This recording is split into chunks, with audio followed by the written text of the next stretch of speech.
इचलकरंजीत कर्नाटकी बेंदूर सणानिमित्त शनिवारी सकाळपासून गाय बैलांना अंघोळ घालून शिंगांना सजवण्यात येत होतं। यावेळी अंगावर झूल घालून पुरणपोळीचा नैवेद्य खायला देण्यात आला। घरोघरी मातीचे बैल आणून त्यांची पूजा करून पुरणपोळीचा नैवेद्य दाखवण्यात आला। आकर्षक रंगांनी आणि फुलांनी सजवून बैलांची वाजत गाजत मिरवणूक काढण्यात आली।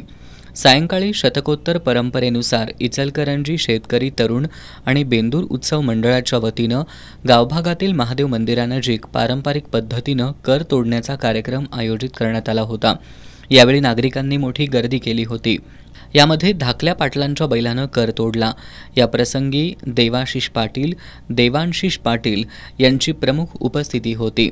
दरम्यान उत्सव कमिटीच्या वतीनं घेण्यात आलेल्या लाकूड ओढण्याच्या शर्यतीमधील विजेते आणि जनावरांच्या प्रदर्शनातील विजेत्यांना माजी खासदार कल्लाप्पा आवाडे, आमदार प्रकाश आवाडे, माजी जिल्हा परिषद सदस्य डॉक्टर राहुल आवाडे, पोलीस उपअधीक्षक समीरसिंह साळवे आदी मान्यवरांच्या हस्ते गौरवण्यात आलं।